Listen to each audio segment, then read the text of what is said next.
Bonjour et bienvenue pour la suite de nos vidéos de carême sur l'Eucharistie. Avant de commencer le sujet d'aujourd'hui, si nos vidéos vous plaisent, je vous encourage à vous inscrire sur notre chaîne. C'est un clic pour vous et c'est une véritable aide pour nous. Aujourd'hui, je voudrais vous parler de comment s'unir au sacrifice eucharistique.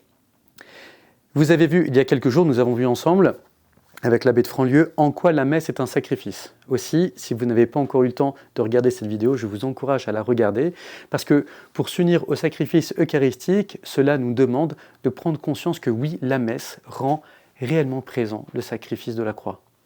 À la messe, c'est bien le Christ glorieux qui se rend présent sous l'apparence du pain et du vin, et en se rendant présent au cours de la messe, le Seigneur ouvre comme une fenêtre qui nous rend contemporains de l'unique moment où le Seigneur a assuré le salut pour toute l'humanité, ce moment où il a donné sa vie pour nous sur la croix.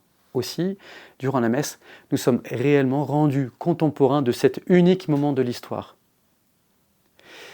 Alors, comment nous unir au sacrifice eucharistique ? Eh bien, tout d'abord en réalisant que la messe nous rend présent ce moment, mais il faut aussi prendre toujours plus conscience du fait que par notre baptême, ce qui se réalise sur l'autel se réalise également en nous. Et donc ce sacrifice qui a lieu sur l'autel doit également avoir lieu dans notre âme. Alors comment vivre cette union au sacrifice eucharistique ? Eh bien ça se prépare en amont de la messe dans notre exercice qui consiste à offrir petit à petit nos propres croix. Comme disait le père Joël Guibert, dire oui à ma croix, c'est le seul moyen de pouvoir dire aussi oui à la croix du Christ. Les petites contrariétés, les difficultés, les épreuves, c'est le chemin qui nous prépare justement à nous unir au sacrifice eucharistique. Elle est marquante, cette phrase du Seigneur qui nous dit « Celui qui veut me suivre, qu'il prenne sa croix et qu'il marche à ma suite ». Et dans l'union au sacrifice eucharistique, en fait, nous apprenons à rentrer dans le cœur même de notre foi chrétienne. Nous apprenons à rentrer dans cette sagesse de la croix que seul l'Esprit Saint peut nous donner. Un jour, Mère Teresa avait vu une de ses religieuses qui partait en apostolat avec la mine défaite. Alors, Mère Teresa l'a appelée et lui a dit « Ma sœur, rappelez-moi, qu'est-ce que le Seigneur nous a demandé ? Est-ce qu'il nous a demandé de porter notre croix et de marcher devant lui ?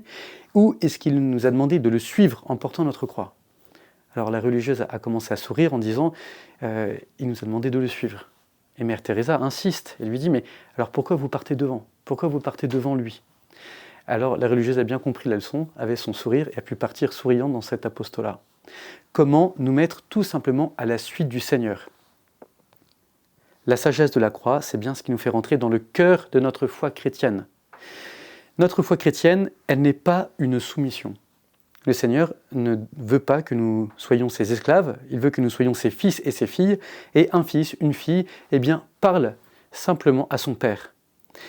N'avez-vous jamais été marqué par cette phrase que le Seigneur Jésus dit lui-même sur la croix lorsqu'il dit « Mon Dieu, pourquoi m'as-tu abandonné ?» Cette phrase est une citation d'un psaume, et on peut comprendre cette phrase pleinement qu'en lisant tout le psaume, mais c'est aussi quelque part une invitation que le Seigneur nous fait lorsque nous ne comprenons pas les difficultés à en parler à notre Père, à élever ses pourquoi, parce que par notre baptême, nous sommes ses fils et ses filles. Aussi, notre foi chrétienne n'est pas une soumission. Notre foi chrétienne, elle n'est pas non plus une démission. Et comme c'est tentant parfois, face aux déceptions, face aux épreuves, face aux difficultés, de vouloir tout laisser tomber.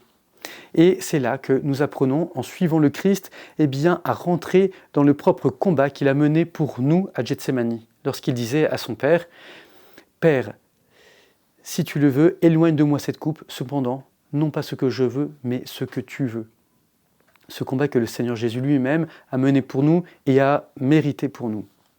Notre foi chrétienne, elle n'est pas une soumission, notre foi chrétienne, elle n'est pas une démission.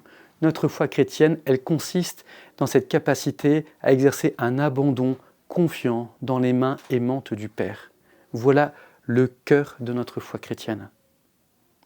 Un abandon confiant dans les mains aimantes du Père parce que le Père est pleinement aimant. Nous voyons ce Dieu qui a vécu ce sacrifice lui-même pour nous sauver.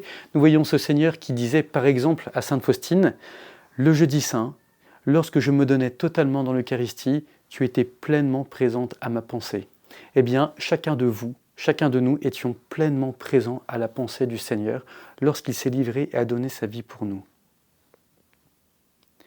Cette sagesse de la croix, eh bien, elle ne peut être entrée dans notre âme que par un don de l'Esprit Saint, et lorsque nous demandons cette grâce à l'Esprit Saint, il ne nous la refuse jamais. Aussi aujourd'hui, puisque nous sommes vendredi, nous faisons mémoire justement de ce moment où ce Dieu nous a aimés jusqu'à donner sa vie pour nous. C'est le moment opportun pour demander à l'Esprit Saint cette grâce de la sagesse de la croix, cet apprentissage que l'on fait qu'avec Dieu pour vivre cet abandon confiant dans les mains aimantes du Père, cet apprentissage pour offrir nos propres croix, et c'est ainsi que l'on va préparer au mieux la messe de dimanche et que nous allons pouvoir nous unir en profondeur dans notre âme à ce qui se réalise en ce moment sur l'autel, c'est-à-dire le sacrifice eucharistique.